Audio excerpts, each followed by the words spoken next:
Me 26, finally decided to get therapy after years of depression and anxiety ruining my life. Tired of being sad basement dweller who can't function in society. Research therapists online for weeks, find Dr. Sarah Mitchell with 5-star reviews and fancy credentials. PhD from prestigious university, specializes in depression and trauma. Book appointment through her website. Costs $150 per session, but mental health is priceless, right? Insurance doesn't cover jack because America. Show up to her office in nice building downtown. Waiting room has generic motivational posters and those stupid infinity stress balls. Professional vibes. Dr. Sarah calls me in. Mid-40s woman with tired eyes and coffee stain on her blouse. Office smells like vanilla candles and existential dread. So, and on what brings you here today? She asks while settling into chair with notepad. Standard therapist opening, I guess. Start explaining my depression, social anxiety, feeling lost in life. Can't maintain relationships. Typical millennial mental health disaster package. She's nodding along, taking notes. Seems normal enough. Asking follow-up questions about my childhood and family dynamics, like therapy 101. Your father sounds emotionally unavailable, she observes. Mine was too.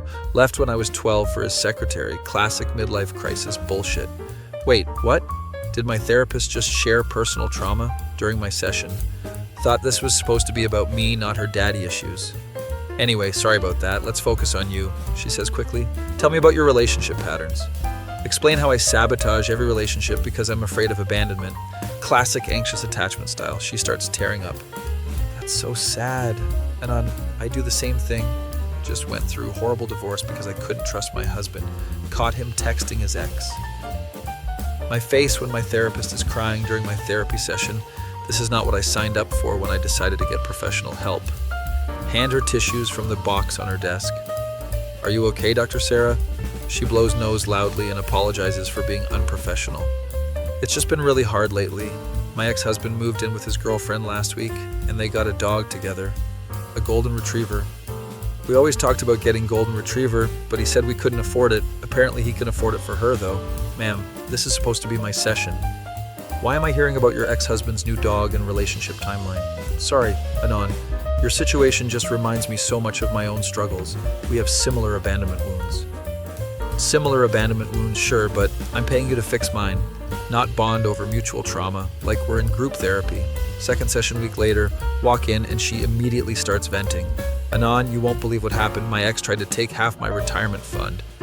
That sounds rough, Dr. Sarah, but can we talk about my panic attacks? Oh yes, absolutely. Panic attacks are terrible. I've been having them daily since divorce. She proceeds to describe her panic attacks in detail while I sit there wondering if I should be taking notes to help her. My heart races and I can't breathe. Happens every time I see couples holding hands, makes me think about what I lost. Doc, I came here to talk about my fear of intimacy, not hear about your relationship trauma. This is backwards therapy session, third session. She shows up 10 minutes late looking disheveled. Sorry, Anon, had to meet with divorce lawyer. My ex is being vindictive. He's trying to claim I was emotionally abusive because I checked his phone, but he was cheating, so obviously I had trust issues. Start wondering if she was actually emotionally abusive or if this is just her side of story. Red flags everywhere. Anyway, enough about me. How was your week? Finally, we can focus on my problems. I had panic attack at grocery store. Oh God, grocery stores are the worst. I had breakdown in cereal aisle last month, so many choices, and my ex always picked the cereal. She starts crying again. He took our shared Netflix account and changed password. Now I can't watch our shows anymore. Ma'am, please stop trauma dumping on your patient. This is supposed to be professional therapeutic relationship, not friendship therapy. Circle, session 4. She's eating during our appointment. Sorry, Anon, haven't had time to eat today. Court hearing ran long. My ex's lawyer is a real piece of work, trying to paint me as unstable just because I called him 47 times after finding out about affair. 47 times does sound a bit excessive, but what do I know? Dr. Sarah, can we work on my social anxiety today? Absolutely. Social anxiety is brutal. I can barely leave house anymore. What if I run into my ex and his new girlfriend at Starbucks? She's literally describing her social anxiety while I'm trying to get help for mine. This is like Inception, but with mental health problems. Have you tried exposure therapy? I suggest helpfully. Maybe gradually going to places where you might see him. Wait, why am I giving therapy advice to my therapist? The roles have completely reversed and I'm somehow counseling her now. That's brilliant, Anon. You're so insightful. Much better listener than my ex-husband who never validated my feelings. Session 5, she brings her lunch, an emotional support water bottle. Anon, I need to tell you something important. Finally going to address the unprofessional boundary issues. I've been going through a rough patch and I appreciate how understanding you've been. Most clients would have complained to licensing board by now, but you've been so supportive, like the friend I never had. Friend, what the hell? I'm your patient, not your emotional support buddy. This therapeutic relationship has gone completely off rails. Dr. Sarah, I think we should focus on maintaining professional boundaries. You're right, Anon. Very mature of you to bring that up. My ex never set healthy boundaries. That's probably why our marriage failed. He was too enmeshed with his mother. Immediately starts talking about her mother-in-law drama, instead of acknowledging boundary violation. This woman is hopeless case. Session 6. She's wearing sunglasses indoors. Sorry, Anon, been crying all morning. My ex posted engagement photos on Facebook. They've only been together 8 months and he's already proposing. We were together 5 years and he said marriage was just paper. At this point, I'm genuinely concerned about her mental state. Dr. Sarah, have you considered seeing your own therapist? I can't afford therapy on top of legal fees, plus it's hard to find good therapist when you are one. We're all messed up. She just admitted the entire profession is mentally unstable. Great confidence booster for seeking mental health treatment. Besides, Anon, talking to you is therapeutic for me. You're very wise for someone so young. I'm not wise. I'm just listening to you vent for $150 per hour. This is most expensive friendship I've ever had. Session 7. She cancels last minute. Sorry. Anon, having emergency, my ex showed up at my apartment drunk, wanting to reconcile. Reschedule for next week. She shows up with black eye and dramatic story about restraining order and police involvement. Turns out he's been stalking my social media and saw I was happy. Couldn't handle that I was moving on without him. Wait, did she just say she was happy? We've spent 6 sessions with her crying about divorce. When exactly was she happy? Anyway, Anon, how are you doing with your depression? My depression is actually worse because these sessions are depressing. I feel like I'm not making progress. That's normal, Anon. Healing isn't linear. Took me years to get over my childhood trauma. Proceeds to tell a story about her alcoholic mother and emotionally distant father. A family dysfunction explains so much about her professional incompetence. Session 8. I decide to test something. Dr. Sarah, I don't think this therapeutic relationship is working. She immediately starts crying. Please don't abandon me, Anon. Everyone always leaves. My father, my husband, even my dog prefers my neighbor. Your dog prefers your neighbor because you're clearly unstable, and animals sense these things, basic psychology. I promise I'll be more professional. Just give me another chance. Losing you would destroy me right now. Losing me would destroy her, the person paying her for professional services. This is completely backwards dynamic. Decide to give her one more chance because I genuinely feel bad for her mental state.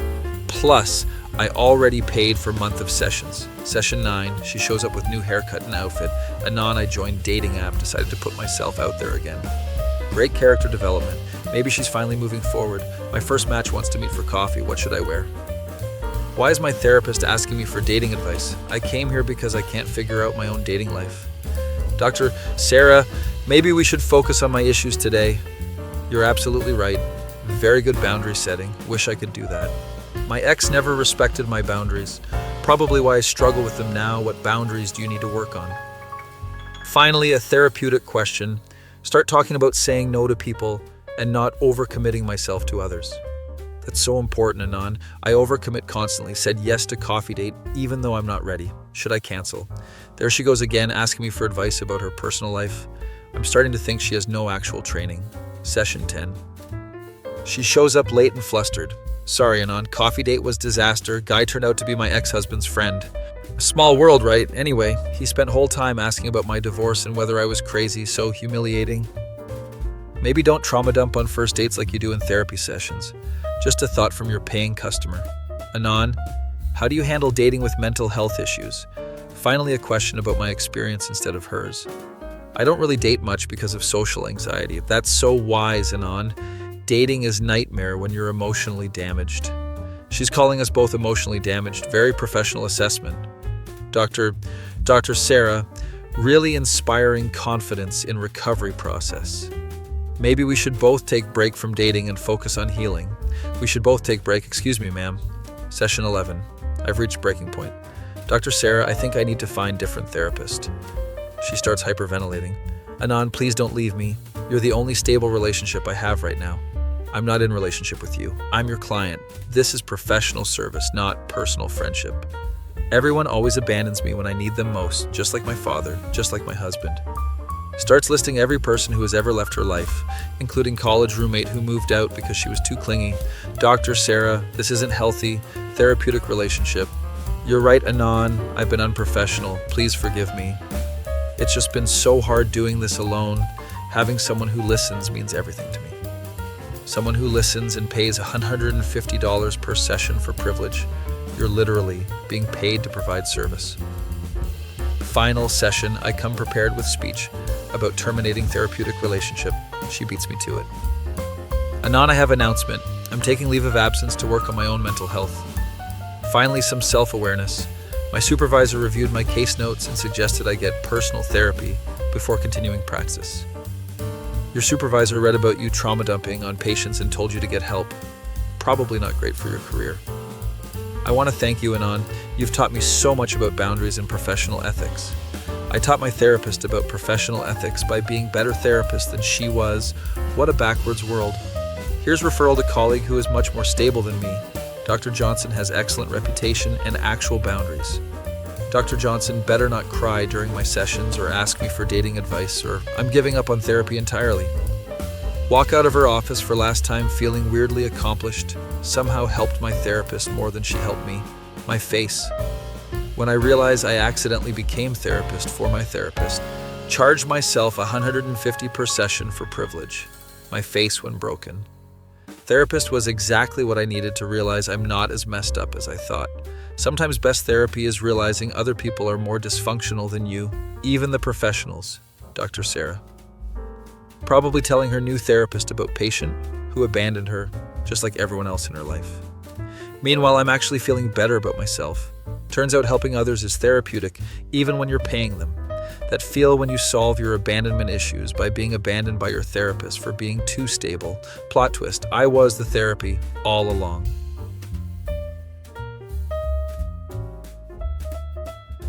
Be me, 26-year-old software developer, work from home lifestyle, only leave apartment for coffee and groceries. Social skills rustier than a 2003 Honda Civic. Discover new coffee shop 3 blocks away. Decide to become regular, cute barista working morning shift. Name tag says Emma, blonde hair and messy bun, glasses, that whole coffee shop aesthetic going on. Spend 2 weeks building up courage to say more than medium cold brew, please. Finally make move, compliment her, Totoro pin on apron. She lights up, we talk about Studio Ghibli for 5 minutes. Other customers getting impatient behind me, but this is my moment. Next day she remembers my order, writes smiley face on cup, progress.jpg. I'm basically Chad now. Week 3, decide to shoot my shot, hands literally shaking. Hey, would you maybe want to grab coffee sometime, somewhere else? She laughs, says I'm literally surrounded by coffee all day, but sure. Writes her number on receipt. I float home like I won the lottery. Wait, appropriate 3 hours before texting. Don't want to seem desperate, even though I've been staring at receipt since I got home. Hey, it's Anand from the coffee shop. How's your day going? Get response in 5 minutes. Who is this? Weird, but maybe she forgot. Explain about the Totoro conversation. Oh, you must be looking for my daughter Emma. This is her mom Linda. Feel my soul leave my body. Check number again. She wrote it down wrong. I'm texting someone's mom, about to apologize and delete everything when she adds, Emma mentioned you. The nervous computer guy who likes cartoons. Nervous computer guy, that's my legacy apparently. She said she gave someone her number but was worried she messed it up. She's terrible with numbers, failed math twice in high school. Don't know what to do, this is not in the social interaction manual. Linda keeps texting. I can give you her actual number if you want. But first, what are your intentions with my daughter? Oh God, it's the dad talk, but from mom. Even worse somehow. Panic and write whole paragraph about how I'm employed and have dental insurance. She sends back, ha ha ha, okay, calm down, Romeo. Emma's 24, by the way. How old are you? Tell her I'm 26. She says good. Age appropriate. Her last boyfriend was 35 and played bass in a Nickelback cover band. Suddenly feeling much better about myself, Linda starts sending Emma stories. She used to eat glue in kindergarten. One time she cried because she thought the moon was following her home. Still can't parallel park, failed her driving test 4 times. This is gold, getting all the embarrassing intel. Don't tell her I told you any of this, she adds. Linda asks what I do. Tell her I'm a developer. Oh good, someone who can fix her laptop finally. She spilled an entire latte on it last month. Starting to see why Emma's number writing skills are questionable. Linda sends photo of teenage Emma with braces and anime shirt. This was her Naruto phase, lasted 3 years. I'm dying. This is better than expected outcome. She still has the headband somewhere, Linda adds. We text for 2 hours. Linda's actually cool as hell. Tells me about Emma's coffee journey, how she practiced latte art on their kitchen counter. Milk everywhere for months. I wanted to kill her. Finally, Linda says, okay, I like you. You seem normal. I'm gonna give you her real number, but some ground rules. Oh boy, here we go. Mom, law incoming. First, she's my only daughter, so don't be a shithead. Second, she's sensitive about her height, don't mention it. She's 5'1" and angry about it. Third, she's lactose intolerant but won't admit it. Orders dairy drinks anyway, then complains about stomach aches. Just switch her to oat milk, she won't notice. Taking mental notes like this is a boss battle guide. Fourth, if you hurt her, I know where you get coffee. Fair enough, Linda. Message received. She sends Emma's actual number with winky face. Tell her we talked, she'll die of embarrassment. Actually, don't tell her. I want to see how long it takes. Text Emma immediately. Hey, it's Anon. I think you gave me wrong number. OMG, I'm so sorry. My handwriting is terrible. Don't mention, I just got her entire life story from her mom. We set up actual date for Saturday. I'm prepared as hell. Know all her favorite movies, embarrassing stories, even her lactose issue. Date arrives, meet at different coffee shop per her request. I can't taste coffee anywhere else. Occupational hazard. She orders cappuccino. I casually suggest oat milk. Oh, good idea. Dairy's been weird lately, she says. Linda's intel already paying off. Conversation flows perfectly, I guess. Her favorite Ghibli movie. How did you know Howl's Moving Castle is my favorite? Because your mom told me you watched it 47 times, but I just shrug. Date goes amazingly. Walk her home after she lives 4 blocks from her parents. Mentions it casually. My mom's always dropping by uninvited, fair warning. Lady, I've been texting your mom more than you, but I just nod. Second date next week. She suggests arcade bar. I'm really good at Street Fighter, she warns. Linda already told me she mains Chun-Li and rage quits. I practice all week, gotta make it look natural. Date 2 arrives, I let her win first round, accidentally destroy her second round. She gets genuinely mad. Nobody beats my Chun-Li. Storms off to bathroom. Text Linda, help, I beat her at Street Fighter. You idiot, I told you she rage quits. Buy her mozzarella sticks and apologize. Linda saves the day again. Mozzarella sticks work perfectly. Emma comes back happy, destroys me next 3 rounds. I let it happen. Linda texts, good boy. Realize I have coffee shop girl's mom as my dating coach. This is weird, but it's working, so whatever. Date 3, Emma wants to cook dinner at her place. Linda texts me that morning. She can't cook, order pizza backup. Also, her apartment has 0 furniture. She spent it all on anime figures. Arrive at Emma's place. It's exactly as described. Empty, except for TV, 1 chair, and massive manga collection. I'm minimalist, she explains. I just nod. She attempts pasta, burns the garlic immediately. Smoke alarm goes off. I conveniently suggest ordering food. Good idea, she says, not suspicious at all. While waiting for pizza, she shows me her figure collection, recognizes the Naruto headband on shelf, say nothing. Emma gets text, checks it, and goes pale. My mom wants to meet you, she says like it's death sentence. She's been pestering me since I mentioned you. Trying not to laugh since Linda and I are basically best friends now. Sure, when? I ask casually. She wants to do dinner tomorrow, I'm so sorry. She's going to embarrass me, she always does. Girl, you have no idea what's already happened. Next night, arrive at Emma's parents' house. Linda opens door with biggest grin. You must be Anon. I've heard so much about you, she says. Emma dies a little, whispers. Please ignore everything she says. Dinner's perfect. Linda keeps it cool mostly. Only shows 2 baby photos. Tells one embarrassing story. Emma's dad is chill. Just asks if I watch football. When I say yes, he declares me all right in his book. Emma relaxes finally. Dinner goes smoothly until dessert. When Linda brings out home videos, Mom, no! Emma tries to stop her. Just one. This is Emma's 3rd grade talent show. Video is Emma attempting to juggle, dropping everything, then crying on stage while teacher consoles her. Emma covers her face. I'm never speaking to you again, Mother. Linda winks at me when Emma's not looking. After dinner, Emma walks me out, apologizes 17 times. Your mom's cool, actually, I say honestly. She's insane, but I love her, Emma admits. She texted me after our first date asking for your blood type. Said she wanted to know in case I needed a kidney. Laugh it off. But mentally note Linda's dedication.